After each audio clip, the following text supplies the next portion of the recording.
सुराचा धन्यवाद प्रभु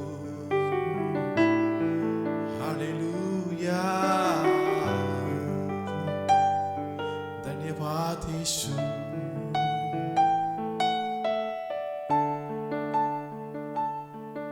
உங்க கிருபை வேண்டுமே உங்க கிருபை போதுமே உங்க கிருபை இல்லாமல் நான் ஒன்றுமில்லையே உங்க கிருபை வேண்டுமே உங்க கிருபை போதுமே உங்க கிருபை இல்லாமல் நான் ஒன்றுமில்லையே இயேசுவே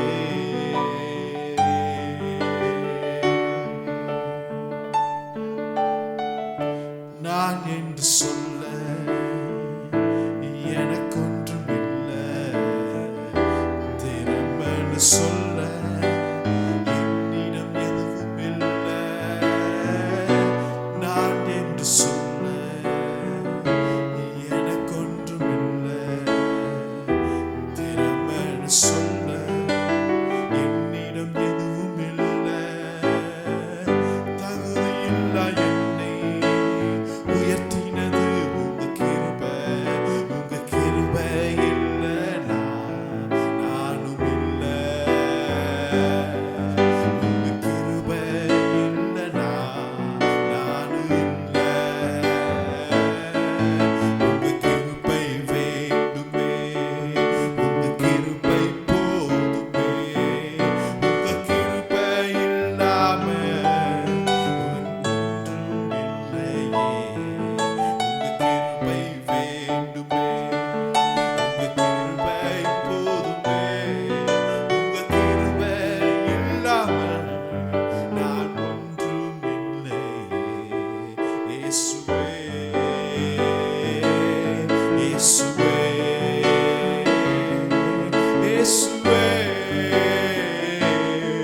இயேசுவே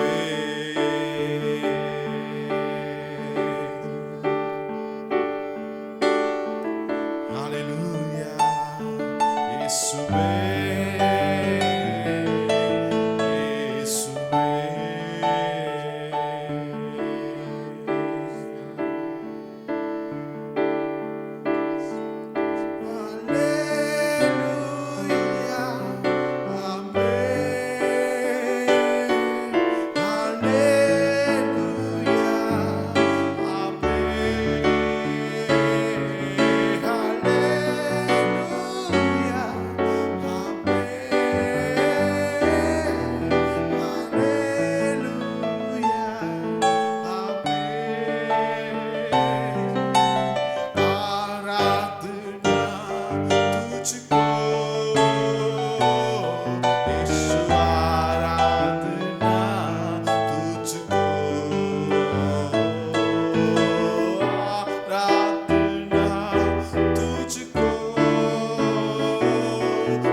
ஆண்டவர் இரட்சகருமாகிய இயேசு கிறிஸ்துவின் நாமத்தினால உங்களை ஒவ்வொருவரையும் வாழ்த்தி நாங்கள் வரவேற்கிறோம். हमारे उद्धारकर्ता प्रभु यीशु मसीह के नाम से आप सबों को हम स्वागत करते हैं, आशीषित करते हैं. கர்த்தர் நல்லவர், அவருடைய கிருபை என்றும் உள்ளது. यहोवा भला है, परमेश्वर का अनुग्रह सदैव के लिए है. வசனத்தை பார்ப்போம். आइए वचन की ओर ध्यान दें. ஆதியாகமம் 12ஆம் அதிகாரம். उत्पत्ति 12वें अध्याय. கர்த்தர் ஆபிரகாமை நோக்கி, परमेश्वर अब्राहम से, நீ உன் தேசத்தையும் உன் இனத்தையும் உன் தகப்பனுடைய வீட்டையும் விட்டு புறப்பட்டு நான் உனக்கு காண்பிக்கும் தேசத்துக்கு போ என்று சொல்லி அந்த 1ஆம் வசனத்திலிருந்து ஆபிரகாமோட கர்த்தர் பேசுகிறதை நான் வாசிக்க முடிகிறது. यहोवा ने अब्राहम से कहा, अपने देश और अपने कुटुंबियों और अपने पिता के घर को छोड़कर उस देश में चला जा जो मैं तुझे दिखाऊंगा करके 12वें अध्याय की पहला आयत से लेकर हम देख सकते हैं. நான் உன்னை பெரிய ஜாதியாக்கி और मैं तुझे बड़ी जाति உன்னை बनाऊंगा ஆசீர்வதித்து और तुझे आशीष दूंगा உன் பெயரை பெருமைப்படுத்துவேன். और तेरा नाम महान करूंगा நீ ஆசீர்வாதமாயிருப்பாய். और तू आशीष का मूल होगा. உன்னை ஆசீர்வதிக்கிறவர்களை ஆசீர்வதிப்பேன்.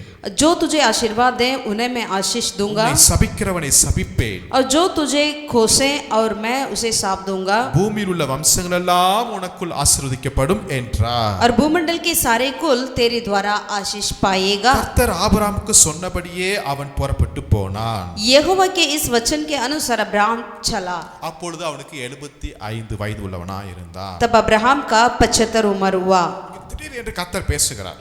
यहाँ पर परमेश्वर अब्राहम से अचानक बात कर रहे हैं. ஆல்ரெடி ஆபிரகாம் 75 வயது, அவனுக்கு பிள்ளை இல்லாத இருந்தது. நான் பார்க்கிறோம், சாராள் மலடியா இருந்தார். हम पहले से ही देखते हैं अब्राहम का 75 उम्र हुआ है और उनके कोई बच्चा नहीं है, संतान नहीं है और साराई एक बांझ स्त्री थी. அப்ப ஆல்ரெடி அவங்க குடும்பத்துல ஒரு பெரிய என்ன சொல்றது, ஒரு சின்ன ஒரு குழப்பத்தோடு தான் இருக்கிறாங்க. यानी पहले से ही अपने परिवार में कुछ ऐसे उलझन में ही रहते हैं. ஆனா கர்த்தர் இப்ப ஆபிரகாமுக்கு अनेक வாக்குத்தத்தங்களை கொடுக்கிறார். लेकिन अब परमेश्वर अब्राहम के पास आकर कई ज्यादा वायदा उनको दिया है. இப்ப இந்த வாக்குத்தத்தங்களை அவர் பெற்றுக்கொண்ட உடனே அவர் புறப்பட்டு போகிறார். जैसे अब्राहम ने परमेश्वर की ओर से वादाओं को पाया है, तुरंत उन्होंने वहां से निकलने लगा. Hallelujah, hallelujah. ஒரு கீழ்ப்படிதலை நான் பார்க்க முடியுது பாருங்களேன். यानी कितनी बड़ी एक आज्ञाकारियता को यहाँ देखते हैं. ஆண்டவர் ஒரு தெளிவான ஒரு இடத்தை குறிப்பிட்டு சொல்லவில்லை. यहाँ पर परमेश्वर एक बिल्कुल एक सही जगह को पता बताकर उनको नहीं जाने के लिए बोला. எந்த ஒரு டைரக்ஷனை கொடுத்தது மாதிரி தெரியல. यहाँ पर कोई दिशाओं के बारे में भी कुछ बताया करके भी नहीं देख पाते हैं. நான் உனக்கு காண்பிக்கும் தேசத்துக்கு போ என்றார். लेकिन बस इतना प्रभु ने बताया कि जो मैं तुझे दिखाऊंगा उस देश की ओर चला जा. சில சமயத்துல ஆண்டவர் நம்மோட பேசும்போது சில தெளிவு இல்லாதது மாதிரி கூட காணப்படலாம். कई बार जब परमेश्वर हमसे बातें करते हैं तो हमें लगता है कि अरे ये क्या है, मुझे समझ नहीं आ रहा. ஆனால் ஆபிரகாம் கீழ்ப்படிந்தார். लेकिन अब्राहम ने आज्ञाकारिता रहा. Hallelujah, hallelujah. பல தேவைகளோடு தான் காணப்படுகிறார்கள். जरूर यहाँ पर अब्राहम भी कई जरूरतों के साथ ही है. என்ன தேவை? क्या है? 75 வயது ஆயிடுச்சு, ஆனா ஒரு குழந்தை இல்லையே. 75 उम्र हो गया है लेकिन एक भी संतान नहीं है. அன்னைக்கு சமுதாயம் அவனை எப்படி பார்த்திருக்கும்? उस समय की समुदाय उनको कैसा देखती होगी? அப்படிப்பட்ட சூழ்நிலையில கூட கர்த்தருடைய வார்த்தைக்கு கீழ்ப்படிகிறதை நான் பார்க்க முடியும். ऐसी परिस्थिति में भी अब्राहम ने परमेश्वर की बात मानी. Hallelujah, hallelujah. 75 வயசுல என்ன அவர் புறப்பட்டு போகிறார், கானான் தேசத்துக்கு போகிறார். 75 उम्र पे उन्होंने क्या किया है? कनान देश की ओर उन्होंने गया है. 6ஆம் வசனத்தை வாசிக்கும்போது 6 आयत में ஆபிரகாம் அந்த தேசத்துல சுற்றி திரிந்து उस देश के बीच से जाते हुए अब्राहम சீகேம் என்னும் இடத்துக்கு வருகிறார். शकेम में गया. हालेलुया. हालेलुया. அந்த தேசத்துல கானானியர் அந்த தேசத்துல இருக்கிறார்கள். वहां पर उस वक्त कौन रहते थे? कनानी लोग रहते थे. நல்லா கவனிங்க. आप दरअसल ध्यान दीजिए. சீகேம் ஒரு இடத்துக்கு வருகிறார். शकेम के देश पर उन्होंने पहुंचा. அங்க யார் இருக்கறா? वहां कौन रहते हैं? கானானியர்கள் இருக்கிறார்கள். कनानी लोग रहते थे. புறஜாதிகள் இருக்கிறார்கள். अन्य जाति रहते थे. இப்போ அந்த தேசத்துல வந்த உடனேயே கர்த்தர் மீண்டும் ஆபிரகாம்கிட்ட பேசுகிறார். जैसे उन्होंने वहां पर पहुंचते ही फिर परमेश्वर ने अब्राहम से बातें करने लगी. 7ஆம் வசனத்துல உன் சந்ததிக்கு இந்த தேசத்தை கொடுப்பேன் என்று சொல்லுகிறார். 7वें आयत में देखते हैं ये देश मैं तेरे वंश को दूंगा. 75 வயசுல புறப்பட்டு வந்துட்டே இருக்காரு. 75 उम्र पे वो निकल कर आ रहे थे. சீகேம்னு வந்த உடனே शकेम में आते ही கர்த்தர் சொல்றாரு, எப்பா இந்த தேசத்தை உன் சந்ததிக்கு தருவேன் என்கிறாரு. परमेश्वर ने कहा इस देश को मैं तेरे वंश के लिए दूंगा. ஆனா உண்மை நிலவரம் என்னன்னா ஒரு பிள்ளை கூட இல்ல. लेकिन वाक्य में बात क्या है? उनके लिए एक भी बच्चा नहीं है. சாராள் மலடியா இருக்கிறார். सराई जो है बांझ स्त्री थी. ஆனா கர்த்தர் கொடுக்கிறது வார்த்தை டாக்குமெண்ட்ஸ் மட்டும் நிறைய ஃபைல் கொடுத்துக்கிட்டே இருக்கிறாரு. यानी परमेश्वर वादा जो है यानी डॉक्यूमेंट्स की फाइल देते जा रहे हैं, ஆனா நிலவரத்துல ஃபீல்ட்ல ஒண்ணுத்தையும் பார்க்க முடியல. लेकिन सच्चाई में देखा जाए मैदान में तो कुछ भी नहीं दिख पा रहे, ஏன்னா ஆல்ரெடி அங்க கானானியர்கள் அங்க அந்த தேசத்தை ஆளுகை செஞ்சுட்டு இருக்காங்க. क्योंकि पहले से ही कनानी लोग वहां रह रहे हैं, राज कर रहे हैं. ஆனா கர்த்தர் சொல்றாரு இந்த இடத்தை நான் உனக்கு தருவேன்ங்கறாரு. लेकिन परमेश्वर कहता है इसी देश को मैं तेरे वंश के लिए दूंगा. ஆனா ஆபிரகாம் என்ன தான் பண்ணாரு? लेकिन अब्राहम ने क्या किया? அப்பொழுது அவனுக்கு தரிசனமான கர்த்தருக்கு அங்க ஒரு பலிபீடத்தை கட்டுகிறார். उसने वहां यहोवा के लिए जिसने उसे दर्शन दिया था एक वेदी बनाई. ஹalleluya. हालेलुया. கர்த்தர் இவ்வளவாய் ஆபிரகாமை ஆசீர்வதித்த ஒரு பெரிய ரகசியம் இதுதாங்க.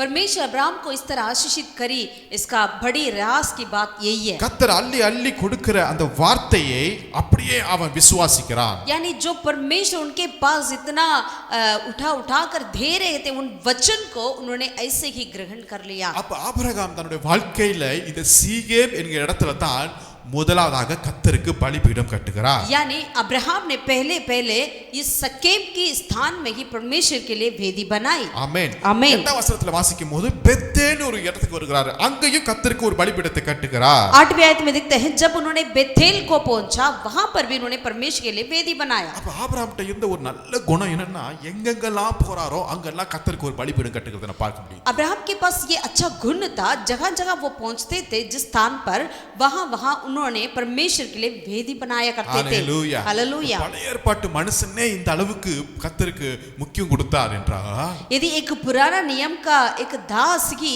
परमेश्वर की वेदी बनाने के कार्य में इतना मुख्यत्व दे सकते हैं, तो புதிய ஏற்பாட்டு விசுவாசிகள் நம்ம இன்னும் எந்த அளவுக்கு கர்த்தரை ஆராதிக்க கடமைப்பட்டிருக்கிறோம். जो नया नियम के विश्वासी हमें और कितने ज्यादा परमेश्वर के लिए हमें आराधना करना हमारे लिए बहुत ही ज्यादा मुख्य है. ஹalleluya. हालेलुया. கர்த்தர் எங்கெல்லாம் வார்த்தை கொடுக்கிறாரோ அங்கெல்லாம் உடனே ஒரு பலிபீடம் கட்டப்படுகிறது. जहां जहां परमेश्वर का वचन मिलता है, उसी स्थान में परमेश्वर के लिए वेदी बनाया जाता है. இதுதான் கர்த்தர் இன்றைக்கு நம்மிடத்தில் எதிர்பார்க்கிறார். यही कार्य आज परमेश्वर हमसे भी चाहते हैं. கர்த்தருடைய வார்த்தை உங்ககிட்ட வரும்போது जैसे परमेश्वर का वचन आपके पास आती है, அது எப்ப நடக்கும் தெரியாது.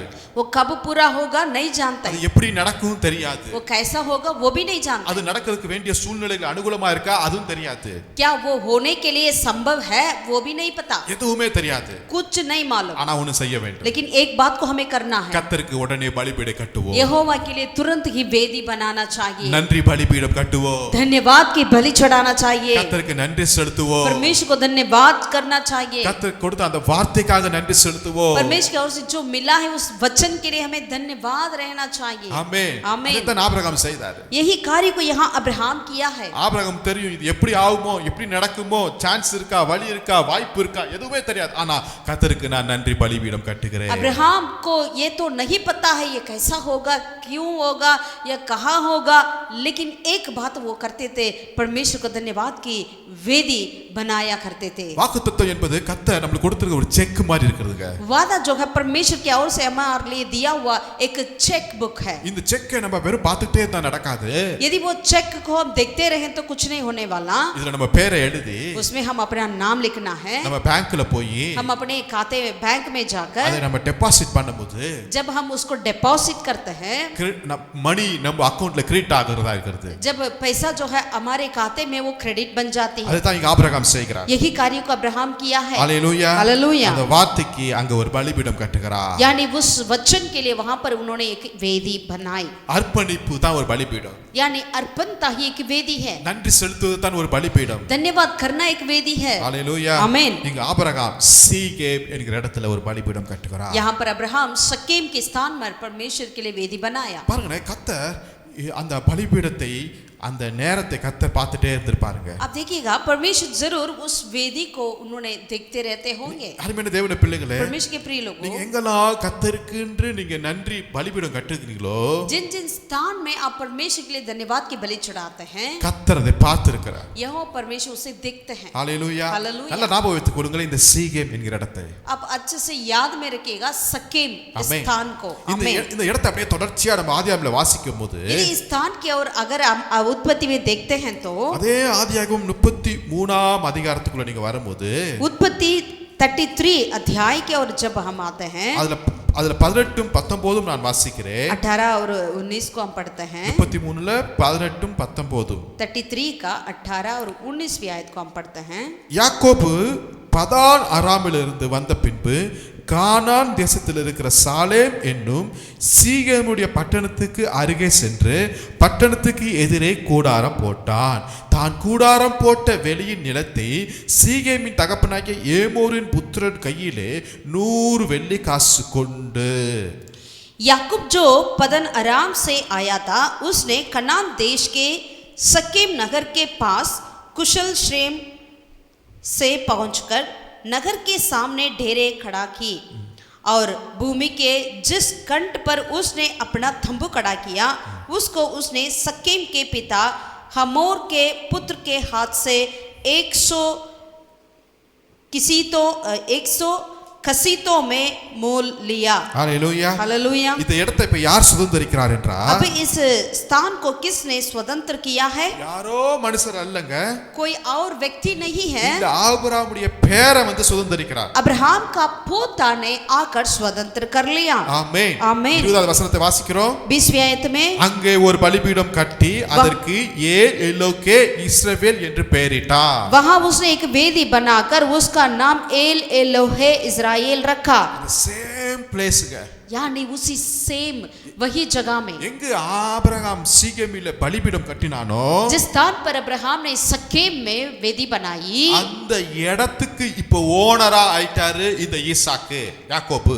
अब उसी सकेम की ओनर बन चुका है, मालिक बन चुका है याकूब. ஓனர் மாத்திரமல்ல, அந்த இடத்துல இவரும் ஒரு பலிபீடம் கட்டினார். பாருங்களேன், उन्होंने केवल मालिक ही नहीं बना वरन उसी स्थान में उन्होंने भी एक वेदी बनाई. ஹalleluya. हालेलुया. நல்ல தேவன் பாருங்களேன், कितना अच्छा परमेश्वर है. எங்கெல்லாம் நீங்க தேவனை ஆராதிக்கிறீர்களோ, जिन जिन स्थान में आप परमेश्वर का आराधना करते हैं, எங்கெல்லாம் பலிபீடம் கட்டுகிறீர்களோ, जगह जगह परमेश्वर की वेदी बनाते हैं, அங்கெல்லாம் நம்முடைய சந்ததி சுதந்திரிக்க கூடியதா இருக்கிறது. उसी स्थान को अपना वंश जो है वो स्वतंत्र करेगी. ஆபிரகாம் நினைச்சு கூட பார்த்திருக்க மாட்டார். अब्राहम ने सोचा भी नहीं होगा, ஆனா ஆபிரகாம் கட்டமுது வந்த வாக்குத்தத்தத்தை கர்த்தருக்கு நிறைவேற்றி கொண்டிருக்கிறார். लेकिन अब्राहम की जब उन्होंने वेदी बनाई वहां की वादाओं को यहाँ पर याकूब के जीवन में परमेश्वर ने पूरा किया. ஹalleluya. हालेलुया. அந்த இடத்துக்கு இப்போ ஓனர் ஆயிட்டாருங்க. अभी उस सकेम स्थान के लिए याकूब मालिक बन गया. இப்போ இவரு அவங்க ஒரு பலிபீடம் கட்டுகிறார். अब याकूब भी वो एक वेदी बनाया. ஆமென். आमेन. ஹalleluya. உங்க நம்ம சந்ததியில நடக்கும் நிச்சயமா. आपकी वंश में भी ऐसा ही होगा जरूर. ஆமா. आमेन. நிச்சயமா நம்முடைய பேர பிள்ளைங்க சொல்லுவாங்க, जरूर हम अपने नाते पोते ने कहेंगे, இந்த இடத்துல தான் எங்க தாத்தா, இந்த இடத்துல தான் எங்க அப்பா, இந்த இடத்துல தான் எங்க அம்மா, இங்க தான் எங்க பாட்டி ஆராதித்தார்கள், தேவனுக்கு ஊழியம் செய்த இடம் என்று சொல்லுகிற நாட்கள் வரப்போகிறது. ऐसा दिन आने वाली है जब हमारे नाते पोते ने कहेंगे यही स्थान है, हमारे माता पिता ने, हमारे दादा दादी ने, नाना नानी ने यहीं पर परमेश्वर की आराधना किया करते थे, यहाँ पर परमेश्वर की वेदी बनाया करते थे करके कहने का दिन आने वाला है. ஹalleluya. हालेलुया. இப்ப இந்த யாக்கோபுட்ட இருந்து இன்னொரு காரியம் நடக்க போகிறது. अब याकूब के और से दूसरा एक बात होने वाली है. ஆதியாகமம் 37ஆம் அதிகாரத்துல उत्पत्ति 37 में 12ஆம் வசனத்தை வாசிக்கிறேன். 12वीं आयत को पढ़ते हैं. 37:12 இருந்து நான் வாசிக்கிறேன். 37 में 12वीं आयत से लेकर पढ़ते हैं. பின்பு அவன் சகோதரர் சீகேமிலே தங்கள் தகப்பனுடைய ஆடுகளை மேய்க்க போனார்கள். उसके भाई अपने पिता की भेड़ बकरियों को चराने के लिए सकेम को गया. இப்ப இஸ்ரவேல் யோசேப்பை நோக்கி, அப்பா உன் சகோதரர் சீகேமிலே ஆடுகளை மேய்க்கிறார்கள் அல்லவா,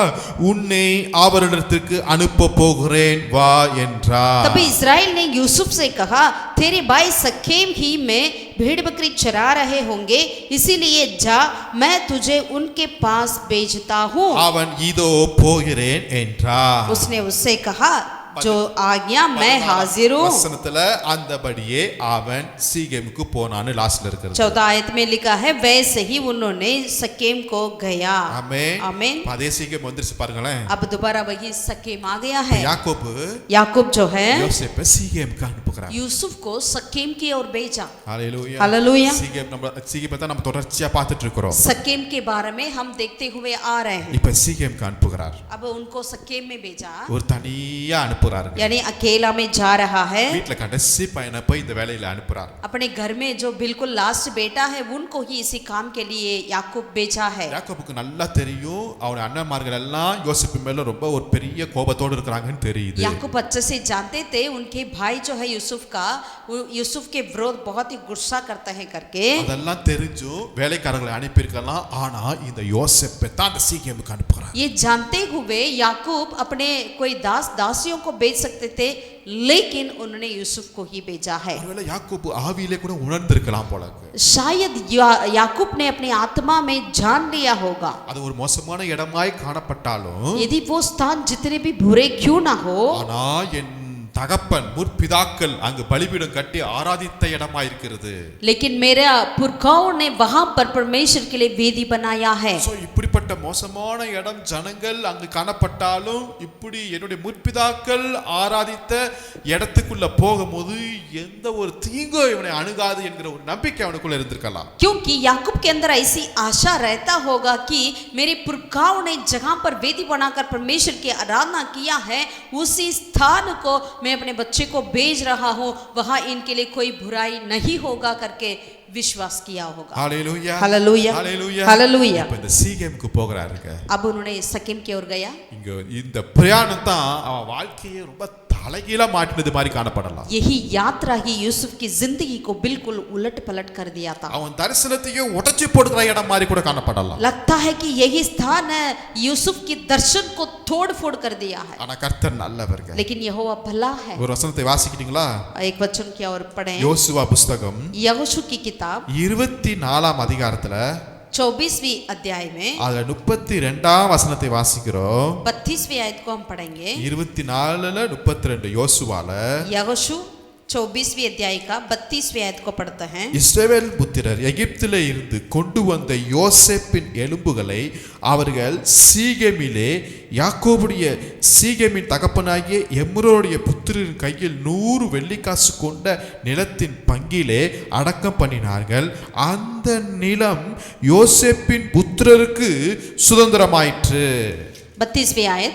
फिर यूसुफ की हड्डियों जिन्हें इजरायली मिस्र में से ले आए थे, वे सकेम की भूमि के उस भाग में घड़ी गई जिसे याकूब ने सकेम के पिता हमोर के पुत्र से 100 चांदी की सिक्के में मोल लिया था, इसलिए वह यूसुफ की संतान का निज भाग हो गया। Hallelujah hallelujah. அந்த நிலம் யோசேப்புடைய புத்திரருக்கு சொந்தமாயிற்றுங்க. यानी इसीलिए वह यूसुफ की संतान का निज भाग हो गया। இது யோசேப்புக்கு அந்த சாப்பாடு எடுத்துட்டு போயிருக்கும்போது தெரிஞ்சிருக்குமா இந்த விஷயம்? ये विषय, ये बात जब यूसुफ ने अपने भाई लोगों के लिए खाना लेकर जा रहा था तब मालूम होगा क्या? நிச்சயம் தெரிஞ்சிருக்காது. जरूर नहीं।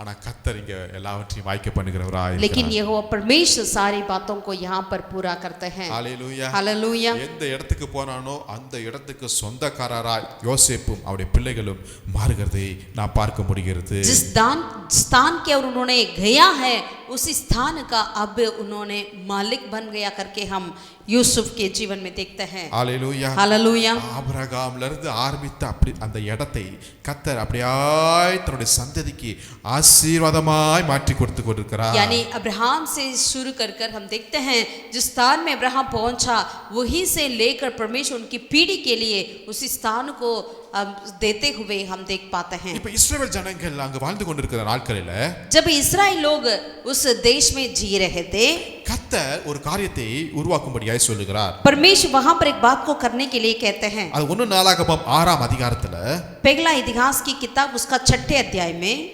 67ஆம் வசனத்தை வாசிக்கிறேன். 67 को हम पढ़ते हैं। 1 நாளாகமம் 6ஆம் அதிகாரம் 67 வசனம். पहला इतिहास 6ठे अध्याय का 67। அது என்ன காரியம் என்றால், ये क्या बात है?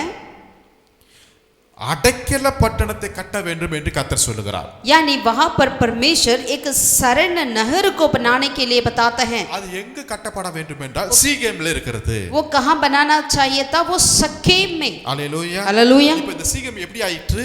यानी अब सकेम क्या बन गया है? அடைக்கல பட்டணமாயிற்று. एक शरण नहर बन गया। அடைக்கல பட்டணம் என்றால் என்ன? शरण नगर मतलब क्या है? தன்னை தப்பித்துக் கொள்வதற்கு, यानी अपने आप को बचाने का, தன்னை பாதுகாத்துக் கொள்வதற்கு. अपने आप को सुरक्षित रखने का स्थान है। ஒரு மனுஷன் விரும்புறானால் यदि एक व्यक्ति चाहता है இந்த சீகேமுக்கு வந்தா அவனுக்கு அடைக்கலம் கிடைக்கும். वो सकेम में पहुंच गया तो वो बिल्कुल शरण रहता है, பாதுகாப்பு கிடைக்கும். उनके लिए सुरक्षित है। அவனுக்கு வர வேண்டிய அந்த தண்டனையிலிருந்து அவன் தப்பித்துக் கொள்ளலாம். उनके लिए आने वाली दंड से वो बच सकता है। அவனுக்கு விரோதமா எத்தனை பெரிய கூட்டம் வந்தாலும் उनके विरोध में जितने भी बड़ी झुंड आए क्यों ना இவன் हो, இந்த அடைக்கல பட்டணம் என்கிற சீகேமுக்குள்ள வந்துட்டா யாரும் அவன் மேல கைய வைக்க முடியாது. इन्होंने जो सकेम शरण नगर पर पहुंच गया तो कोई भी उनका विरोध अपना हाथ नहीं उठा सकता है। ஹalleluya. हालेलुया। அப்படிப்பட்ட ஒரு ஆசீர்வாதமான இடமாய் கர்த்தர் மாற்றி இருக்கிறார். ऐसे एक आशीष का स्थान परमेश्वर ने इस स्थान को बना दिया है। யோசித்து பாருங்களேன். आप दरअसल सोचिए இந்த சீகேமுக்கு எத்தனை மக்கள் வந்திருப்பார்கள். इस सकेम के और कितने सारे लोग आते होंगे। எத்தனை மக்கள் மைண்ட்ல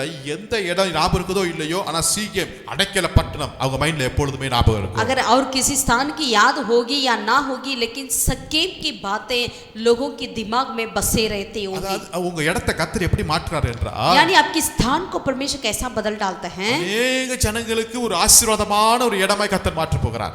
ज्यादा से ज्यादा बड़ी लोगों के लिए एक आशीष का कारण बना दिया है। ஆமா, அவங்க உங்க இடத்துக்குள்ள வரும்போது, जब वे लोग आपके स्थान की ओर அல்லது पहुंचेंगे உங்க வீட்டுக்குள்ள வரும்போது या आपके घर के ओर पहुंचेंगे, அவங்களுக்கு ஒரு பாதுகாப்பு, वो एक सुरक्षित महसूस करेंगे, அவங்களுக்கு ஒரு விடுதலை, वो एक छुटकारा होंगे, அவங்களுக்கு ஒரு சந்தோஷம், சமாதானம், वो एक शांति कुशल से अनुभव करेंगे। அது அந்த இடத்துல தாங்க இருக்கிறது. वो केवल वही मिलेगा उस स्थान में ही। आमीन। அப்படிப்பட்ட தேவ பிரசன்னம் நிறைந்த இடமாய் கர்த்தர் அந்த இடத்தை மாற்ற போகிறார். ऐसे परमेश्वर अपनी उपस्थिति से भरकर उस स्थान को बदल डालेंगे। ஹalleluya. हालेलुया। இந்த இடத்தை இன்னொரு காரியத்தை நம்ம பார்க்க போகிறோம். इस स्थान के प्रति और एक कार्य को भी हम ध्यान दें। இஸ்ரவேல் நாட்டுல ஒவ்வொரு ராஜாக்களா வந்துகிட்டே இருக்கிறாங்க. जब इस्राएल देश में हर एक राजा ने राज करके हुए आ रहे थे, அதுல ஒரு ராஜாவை उसमें से एक राजा जो है எப்படி அவனை டெடிகேட் பண்ணுகிறார்கள் பார்க்கிறோம். वहां पर किस तरह वहां पर अर्पित किया गया है करके हम देखना चाहते हैं। 1 ராஜாக்கள் 12ஆம் அதிகாரம் पहला राजा 12वीं अध्याय 1ஆம் வசனத்தை வாசிக்கிறேன். पहला आयत को पढ़ते हैं। 1 ராஜாக்கள் 12:1ல पहला राजा 12वीं अध्याय का पहला आयत। இங்க சாலமோன் வந்து மரித்து விட்டாரு. यहाँ पर सुलेमान अपने मृत्यु हो गई। இப்ப அவருடைய பையன் வருகிறார். उनका बेटा आया। ரெகபயாமை ராஜாவுக்கும்படி இஸ்ரவேல் எல்லாரும் சீகேமுக்கு வந்திருந்தபடியால் அவனும் சீகேமுக்கு போனார். रहूबियाम सकेम को गया क्योंकि सब इस्राएली उसको राजा बनाने के लिए वहीं गए थे। ஹalleluya. हालेलुया। ராஜாவாய் அபிஷேகம் பண்ணுகிற ஒரு இடமாய் மாற்றி கொண்டிருக்கிறார். यानी उसी स्थान को सकेम को परमेश्वर राजाओं को अभिषेकित करने वाले स्थान में बना दिया। நம்ம யோசிப்போம், ஒரு எருசலேம்ல நடக்கலாம்ல. हम सोच सकते हैं क्यों यरूशलेम में नहीं होता, ஆனா கர்த்தர் இந்த இடத்தை அற்புதமாய் மாற்றி கொண்டிருக்கிறார். लेकिन परमेश्वर इस स्थान को अद्भुत रीति से बदल डालता है। ராஜாக்களை அபிஷேகிக்கிற இடமாய் இருக்கு. राजाओं को अभिषेक करने वाला स्थान। ஆமென். आमीन। நான் அப்படியே விசுவாசிக்கிறேன். हम इस तरह विश्वास करते हैं। நம்மளை சுற்றி இருக்கிற அந்த இடத்துல பல மிஷனரிகளை அபிஷேகம் பண்ணுகிற இடத்தை கர்த்தர் மாற்ற போகிறார். परमेश्वर जहां हम रहते हैं उसी स्थान की चारों तरफ की कई मिशनरी लोगों को अभिषेकित करने वाला स्थान प्रभु बनाएंगे। அதாவது நம்ம இடத்துல இருந்து சில மிஷனரிகள் புறப்பட்டு போவார்கள். यानी अपने स्थान में से कई मिशनरी निकल कर जाएंगे। ஆமென். आमीन। தேசத்தை கலக்கிறவர்கள் புறப்பட்டு போவார்கள். यानी देश को उलट पलट करने वाले यहाँ से निकल कर जाएंगे। தீர்க்கதரிசிகளை கர்த்தர் அபிஷேகிக்க போகிறார். भविष्यवक्ताओं को परमेश्वर अभिषेकित करेंगे। हालेलुया। हालेलुया। हालेलुया। हालेलुया। சீக்கிரமே பார்த்துக்கிட்டே போகலாம். जब सकेम के बारे में हम ऐसे ही देखते जा सकते हैं। ஆனா இஸ்ரவேல் ஜனங்களுடைய நாட்கள்ல அப்படியே காரியங்கள் ராஜாக்கள் வந்துட்டே இருக்கிறாங்க. அதுக்கு பிறகு பார்க்கும்போது விக்கிர ஆராதனைகள் வருகிறது, தேசம் அருவருப்பாகிறது, தேசம் கைவிடப்பட்டு போகிறது, இப்படி எல்லாம் நடந்து கொண்டே இருக்கிற நேரத்துல ऐसे ही इजराइल लोग जो राजाएं आते हैं, उसके बाद भविष्यवक्ताएं, फिर उन्होंने मूर्ति पूजा में चले जाते थे इजराइल लोग। ऐसी बातें होती रह रही है। இதுக்கு இன்னொரு நேம் வருகிறது. तब उसके लिए और एक नाम भी आया है। அது தான் சமரியா என்கிற ஒரு நேமா இருக்கிறது. वही नाम है सामरी। 1 ராஜாக்கள் 16ஆம் அதிகாரத்துல पहला राजा 16वीं अध्याय में அங்க ஜெசபேல் என்கிற ஒரு ராணி வராங்க. येसेबेल करके एक रानी आती है। அவங்க வரும்போது अनेक விக்கிரங்களோடு பாகால் என்கிற தீர்க்கதரிசிகளோடு அங்க வருகிறார்கள். जब उन्होंने उस देश में आई थी तो अपने देश में से तो उन्होंने भाल की सारी पुजारियों को और देवताओं को अपने साथ लेकर आई, मूर्तियों को। ஒரு புறஜாதி லேடி, ये एक अन्य जाति की स्त्री है। ஆனா இப்ப இஸ்ரவேல் நாட்டுல ஆகாப் திருமணமாகி இப்ப ராணியாய் வருகிறார்கள். अब उन्होंने इजराइल देश की आहाब राजा से शादी कर अब इजराइल देश की ओर चली आई। பார்க்கிறோம். आइए देखेंगे पहला राजाओं की किताब। ஓகே, 29 நான் வாசிக்கிறேன். पहला राजा 16 अध्याय का 29वीं आयत से लेकर पढ़ता है। யூதாவின் ராஜாவாகிய ஆசாவின் 38 வருஷத்தின் உம்ரியின் குமாரனாகிய ஆகாப் இஸ்ரவேல் மேல் ராஜாவாகி சமாரியாவில் இஸ்ரவேல் மேல் 22 வருஷம் ராஜ்யபாரம் பண்ணினார். यहूदा के राजा आसा के 38वें वर्ष में उम्री को पुत्र अहाब इज़राइल पर राज्य करने लगा और इज़राइल पर सोमरोन में 22 वर्ष तक राज्य करता रहा। 30 வசனத்துல வாசிக்கும் போது அவன் ரொம்ப மோசமா கர்த்தரின் பார்வைக்கு நடந்து கொண்டிருக்கிறான். और वचन 30 में देखते हैं यहोवा की दृष्टि में वो इतने बुरे थे।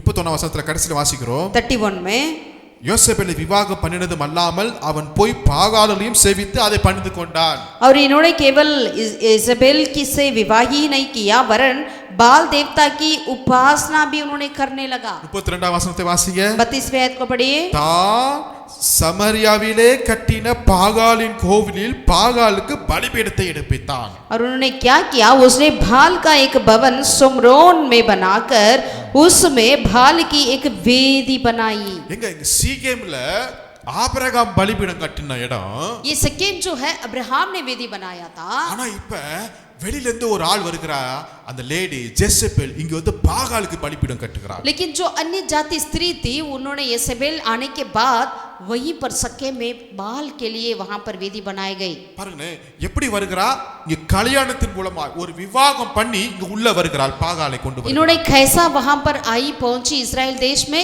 एक विवाह के द्वारा उन्होंने पहुंच गई। இப்ப வந்து இந்த சமரியாவை தான் இப்ப இந்த பிசாசு என்ன செய்றான் எடுத்து அங்க ஒரு பலிபீடம் கட்டுகிறதை பார்க்கிறோம். यहाँ आकर इस सोमरोन में ही एक वेदी बनाया है करके देखते हैं। ஆதியாகமல பார்த்தோம் அந்த சீகேம்ல ஆபிரகாம் பலிபீடம் கட்டுகிறாரு யாக்கோபு பலிபீடம் கட்டுகிறாரு அது யோசேப்புக்கு சொந்தமாய் மாறுகிறது எப்படி ஆசீர்வதிக்கப்பட்ட அந்த இடம். ஆனா இப்ப ஒரு அந்நிய ஜாதியை சேர்ந்த ஒரு ஜோசபேல் என்கிற பெண்ணு தன்னுடைய திருமணம் பண்ணி இங்கு வந்து இங்கு பாகாலுக்கு அந்த இடத்துல பலிபீடம் கட்டும் போது எவ்வளவு வேதனையான ஒரு காரியமா இருக்கிறது. आप देखिएगा अब्राहम ने जब उत्पत्ति की किताब में देखते हैं उन्होंने सके में पहुंचकर परमेश्वर की वेदी बनाई। याकूब भी सके में वेदी बनाया परमेश्वर के लिए और वही स्थान सकीम जो है यूसुफ की संतान के लिए अपना निज भूमि बन चुका था। लेकिन उसी स्थान में जब इज़बेल ने शादी के द्वारा अहाब से शादी कर जब यहाँ पर आई उसी सकेम को सुमरोन जो यहाँ पर वही भाल देवता के लिए वो वेदी बनाई। कितने दुख की बात है। இப்போ ஒரு போட்டி यानी यहाँ पर अभी एक कंपटीशन है। ஆபிரகாம் ஈசாக்கு யாக்கோபு யோசேப்பு அங்கு ஏறெடுத்த ஆராதனையா அல்ல ஜெசபேல் அதே இடத்துல வந்து நடத்தின ஆராதனையா? अब एक कंपटीशन चल रहा है। अब्राहम इसहाक याकूब वहां पर सके में आकर जो परमेश्वर की वेदी बनाई वो आराधना है या येसेबेल ने आकर वहां पर वेदी बनाई वो है। இப்ப புதிய ஏற்பாட்டுக்குள்ள வரும்போது अब जब नया नियम में आते हैं तो இயேசு கிறிஸ்து வருகிறார். यहाँ पर प्रभु यीशु मसीह आए हैं। யூதர்கள் இந்த சமரியாவை வெறுத்தார்கள். यहूदी लोग इस समरोन को वो विरोध करते थे। எந்த அளவுக்கும் இந்த சமரியா தேசத்திற்குள்ளே அவர்கள் நுழைய மாட்டார்கள். किसी भी तरह वो समरोन की ओर नहीं जाते थे। சமரியா இருக்கிற ஜனங்களை அவர்கள் அருவருப்பாய் பார்த்தார்கள். और सामरी के लोगों से इतना विरोध करते थे घृणा करते थे। ஆனா இயேசு लेकिन यीशु मसीह வேண்டுமென்றே இந்த சமரியாவுக்கு போகிறார். यानी जानबूझकर ही वो सामरी की ओर गए। ஹalleluya हालेलुया। சீகேமுக்கு போகிறார். यानी सकेम की ओर गए। ஆபிரகாம் அங்க ஒரு பலிபீடம் கட்டறாரு. जैसे कि हमने कहा अब्राहम वहां पर एक वेदी बनाया। ஆனா அங்க யாக்கோபு அந்த இடத்தையே வாங்கி ஓனர் ஆகி அங்க ஒரு பலிபீடம் கட்டுகிறாரு. याकूब ने वही स्थान को खरीद कर वहां पर मालिक बनकर फिर वहां उन्होंने एक वेदी बनाई। அங்கு அவருடைய கிணறும் இருக்கிறது. वहां पर उन्होंने जो कुएं खोदा है वो भी वहां है। ஆனா அதே இடத்துல ஜெசபேல் வந்து இப்ப வேற ஒரு பலிபீடம் கட்டிட்டாங்க. लेकिन उसी स्थान में जेसेबेल आकर दूसरा एक भाल के लिए उन्होंने वेदी बनाई है। ஆனா கர்த்தர் பார்த்துட்டே இருக்கிறார்ல. लेकिन यहोवा परमेश्वर ने देखा அவர் ஆபிரகாமின் தேவனாய் இருக்கிறார். वो अब्राहम का परमेश्वर है। அவர் வாக்குத்தத்தத்தில் உண்மை உள்ளவராய் இருக்கிறார். वो वायदाओं में विश्वास योग्य है। இப்ப இயேசு தன்னுடைய ஊழியத்தை நிறைவேற்றுவதற்கு அங்க வந்துட்டே இருக்கிறாரு. यहाँ पर यीशु मसीह अपनी सेवा को जब पूरा करने के लिए उसी स्थान की ओर आ रहे थे। ஆமென். आमीन। அங்க சீகார் என்னப்பட்ட ஊருக்கு வந்தார். यानी उन्होंने उस वहां पर सुखार नामक सामरिया के एक नगर में आया है। அதாவது சீகேம் என்கிற ஊருக்கு வந்தார். यानी सकेम की स्थान पर आया है। பிரயாணத்துல இளைப்பட விழிப்படைந்தவராய் ஒரு மத்தியமான நேரத்துல வந்து அவர் உட்கார்ந்திருக்கிறாரு. और यीशु ने मार्ग में तक्का हुआ, उस कुएं पर यूं ही बैठ गया। அப்போ 8ஆம் வசனத்துல ஒரு ஸ்திரீ வருகிறார். 8वीं आयत में देखते हैं वहां पर एक स्त्री आई है। Hallelujah, hallelujah. நல்ல இயேசு பாருங்களேன், कितना अच्छा प्रभु यीशु है। இயேசு இப்ப சமாரியா ஸ்திரீட்ட அவர் பேச ஆரம்பிக்கிறார். अभी यीशु मसीह उस सामरी स्त्री से बातें करने लगी। இந்த சமாரியா ஸ்திரீ ஆல்ரெடி தன்னுடைய திருமண வாழ்க்கை உடைந்து போயிருக்கிறது. पहले से ही एक सामरी स्त्री का शादीशुदा जीवन बिल्कुल तोड़ फोड़ हुआ है। அதாவது ஜெசபேல் எப்படி திருமணமாகி உள்ள நுழைஞ்சு அவருடைய பலிபீடம் கட்டினாங்க பாத்தீங்களா? यानी जसेबेल ने विवाह के द्वारा ही इस सकेम में आकर उन्होंने अपने बाल के लिए, बाल देवता के लिए उन्होंने वेदी बनाई है। இயேசு அதே இடத்துல வந்து अब यीशु मसीह उसी सकेम में आकर அதே போல ஒரு திருமண உறவுல குடும்ப பிரச்சனையில சிக்கி தவித்துட்டு இருக்கிற ஒரு பெண்ணை அவர் சந்தித்து அந்த திருமண அந்த பிரச்சனையிலிருந்து இயேசு அதை ரெஸ்டோர் பண்ணுகிறதை நான் பார்க்க முடிகிறது. यानी ऐसे ही वहां एक स्त्री जो विवाह में अपने जीवन में बिल्कुल तोड़ फोड़ थी, वो ठीक नहीं थी, वहां पर आकर उनके जीवन में एक अद्भुत को करते हुए हम देख पाते हैं। Hallelujah, hallelujah, hallelujah, hallelujah. இயேசபேல் செய்ததை இங்கே இயேசு ரெக்கார்டாய் வைத்து அவர் தன்னுடைய ஊழியத்தை ஒரு ஸ்திரீயின் மூலமாக இங்க நிறைவேற்றுகிறார். यानी यसेबेल के कार्य को परमेश्वर याद रखते हुए एक स्त्री के द्वारा ही उसी स्थान को परमेश्वर ने वहां पर पलटते हुए देखते हैं। அங்க பழைய ஏற்பாட்டுல பார்க்கும்போது ஒரு ஸ்திரீ பாகாலை கொண்டு வந்து அறிமுகப்படுத்தினார்கள். पुराना नियम में एक स्त्री आकर बाल देवता को वहां पर उन्होंने परिचय कराई। ஆனா இங்கு பார்க்கிறோம், இங்கு ஒரு ஸ்திரீ தன் குடத்தை வைத்து விட்டு ஊருக்குள்ளே போய் நான் தீர்க்கதரிசியை பார்த்தேன், நான் கிறிஸ்துவை பார்த்தேன் என்று சொல்லி அந்த ஊரையே இயேசுவிட்ட கொண்டு வந்து வைத்துட்டார்கள். लेकिन यहाँ एक स्त्री को हम देखते हैं जिन्होंने अपने गांव के और भाग दौड़ी और कहा देखो मैंने मेसिया से मिला, मसीह को देखा, भविष्यवक्ताओं को देखा करके सारे नगर वालों को बताते हुए हम देख पाते हैं। Hallelujah, hallelujah. இயேசு அந்த இடத்துல தங்கி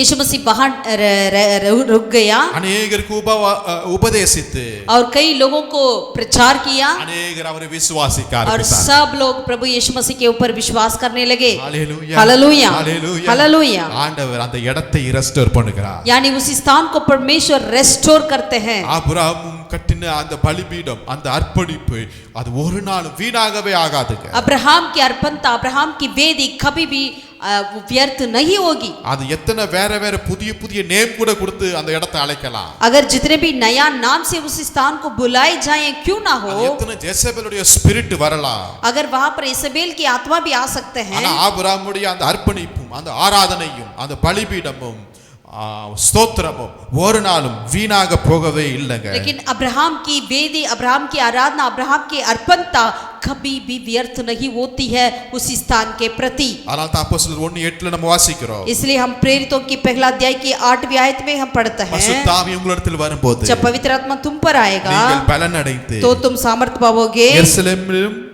யூதா முழுவதிலும் சமாரியாவிலும், ஆமென், और लिखा है यरूशलेम और यहूदिया और सामरिया में। आमीन, हालेलुया। சீகேமை கொண்டு வந்து இங்க ஆண்டவர் நிப்பாட்டினார் பாத்தீங்களா? यानी उस सकीम को ले आकर परमेश्वर यहाँ पर जोड़ दिया है। ஆமென், आमीन। ஆபிரகாம் நின்ன இடத்தை கர்த்தர் கொண்டு வந்து இங்கு அந்த இடத்தை அவர் லிங்க் சேர்த்து விட்டார் பாருங்களேன். यानी जिस स्थान पर अब्राहम ने वेदी बनाई उसी स्थान को, सकीम को परमेश्वर यहाँ पर आकर जोड़ दिया है। அதேதான் நடந்தது. वही हुआ है, ஏன்னா அப்போஸ்தலர் 8ஆம் அதிகாரத்துல வாசிக்கிறோம், क्योंकि प्रेरितों के काम 8वीं अध्याय में पढ़ता है 14ஆம் வசனத்துல 14 आयत में, சமாரியா தேவ वचனத்தை ஏற்றுக்கொண்டதை எருசலேமில் உள்ள அப்போஸ்தலர்கள் எல்லாரும் கேள்விப்பட்டார்கள். அப்ப சமாரியார்கள் தேவ வசனத்தை ஏற்றுக்கொண்டார்கள். जब प्रेरितों ने जो यरूशलेम में थे सुना कि सामरियों ने परमेश्वर का वचन मान लिया है तो पत्रस और यूहन्ना को उनके पास भेजा है। Hallelujah, hallelujah, hallelujah, hallelujah. 8ஆம் வசனத்துல அந்த பட்டணத்திலே மிகுந்த சந்தோஷம் உண்டாயிற்று. 8वीं आयत में देखते हैं उस नगर में बहुत बड़ी खुशियां चली। தேவன் பல பல அற்புதங்களையும் அடையாளங்களையும் 13ஆம் வசனத்துல பிலிப்பு மூலமாய் நிறைவேற்றுகிறதை நாம் பார்க்கிறோம். फिलिप्पिस के द्वारा परमेश्वर ने कई अद्भुत चिन्हों को करते हुए, बड़े बड़े सामर्थ्य काम को करते हुए देख सकते हैं। Hallelujah, hallelujah. கர்த்தர் நல்லவர்ங்க. यहोवा भला है। ஆமென், आमीन। ஆபிரகாமுடைய அந்த முதல் சீகே, முதல் பலிபீடம், अब्राहम का पहला वेदी उस सखे में किया था। அப்ப கர்த்தர் அது ஒரு இடத்தையே எவ்வளவு முக்கியத்தை கொடுத்துக்கிறார் பாருங்களேன். यानी एक स्थान को परमेश्वर कितना मुख्यत्व देते हैं. காரணம் அந்த இடம் இல்ல, அங்கு தன்னுடைய மகன் ஆபிரகாம் நின்று பலிபீடம் கட்டினா பாத்தீங்களா, அதுதான் முக்கியம். कारण उस स्थान नहीं वरन उस स्थान में जो उनका बेटा अब्राहम ने खड़े होकर परमेश्वर के लिए वेदी बनाया அந்த वही है. இடமே இவ்வளவு ஆசீர்வாதமாய் மாறினதுக்கு காரணம் ஆபிரகாமுடைய பலிபீடம். वो स्थान ही इतने आशीष का कारण बना, कारण अब्राहम की वेदी. ஆமென். आमीन. இடத்தை குறை சொல்லாதீங்க. आप स्थान के प्रति कभी कमियां को मत बोलिएगा. இருக்கிற இடத்தை அது ஆராதனை ஸ்தலமாய் மாற்றுவோம். जहाँ आप है वो उस स्थान को आराधना का स्थान बना दीजिए. அதே இடத்தை கர்த்தர் உங்க சந்ததிக்கு ஆசீர்வாதமாய், உங்க சந்ததி அந்த இடத்தை ஆசீர்வதிக்கப்பட்ட இடமாய் பார்க்க கர்த்தர் கிருபை செய்வார். वही स्थान को परमेश्वर तेरी पीढ़ी जो है एक आशीष का स्थान करके देखने के लिए परमेश्वर मदद करेंगे. கண்களை மூடி ஜெபம் பண்ணுவோம். आइए आंखें बंद करें, प्रार्थना करें. நல்ல பிதாவே, நன்றியோடு உம்மை ஸ்தோத்திரிக்கிறோம். भला परमेश्वर धन्यवाद करते हैं. கிருபையும் இரக்கம் நிறைந்தவரே உமக்கு ஸ்தோத்திரம். अनुग्रह से भरे हुए परमेश्वर धन्यवाद. ஆண்டவரே, இந்த வேளையிலே இந்த சீகேம் என்ற இடத்தை குறித்து நாங்கள் வாசித்திருக்கிறோம். खुदावन इस समय में हम सकेम की उस स्थान की ओर ध्यान दिया.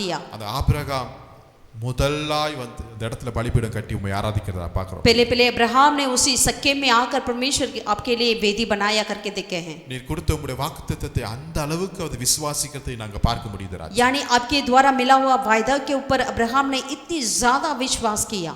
நாங்களும் விசுவாசிக்கிறோம். हम भी विश्वास करते हैं. நாங்கள் இருக்கிற இடத்துல பலிபீடம் கட்டுகிறோம். जहाँ हम खड़े हैं उसी स्थान में परमेश्वर के लिए वेदी बनाते हैं. துதியின் கோட்டையை கட்டுகிறோம். स्तुतियों की सगरफना बनाते हैं. நிச்சயமாய் அந்த இடம் ஒரு பெரிய ஆசீர்வாதமான இடமாய் மாறப்போகிறது. जरूर वो स्थान परमेश्वर के लिए बहुत ही आशीष का कारण बनेगी. அது எங்க சந்ததி நிற்க போகிறது. वहां पर हमारा पीढ़ी खड़ी रहेगी. ஆமென். आमीन. அப்படியே நீங்க செய்ய போதுக்காக ஸ்தோத்திரம். ऐसे ही आप करने के लिए धन्यवाद. எங்களை ஒவ்வொருவரையும் இப்படி பரிசுத்த கரத்துல ஒப்புக்கொடுங்க. हम हर एक को तेरे पवित्र हाथों में समर्पित करते हैं. आशीषित பலப்படுத்துங்க. बल दीजिए. இயேசு நாமத்தில் ஜெபிக்கிறேன் எங்கள் ஜீவனுள்ள நல்ல பிதாவே. यीशु मसीह के नाम से प्रार्थना करते हैं मेरे जीवित परमेश्वर. ஆமென். आमीन. आमीन. கர்த்தர் உங்களை ஆசீர்வதிப்பாராக. यह परमेश्वर आप सबको आशीषित करे. Thank you. Praise God the bless you. வீட்டாரனைவரும் ஓயாமல் நன்றி சொல்வோம். ஒரு கரு போல காத்தீரே நன்றி, என்னை சிதையாமல் சுமந்தீரே நன்றி. ஒரு கரு போல காத்தீரே நன்றி, என்னை சிதையாமல் சுமந்தீரே நன்றி. எபினேசரே, எபினேசரே, இந்நாள் வரை சுமந்தவரே. எபினேசரே, எபினேசரே,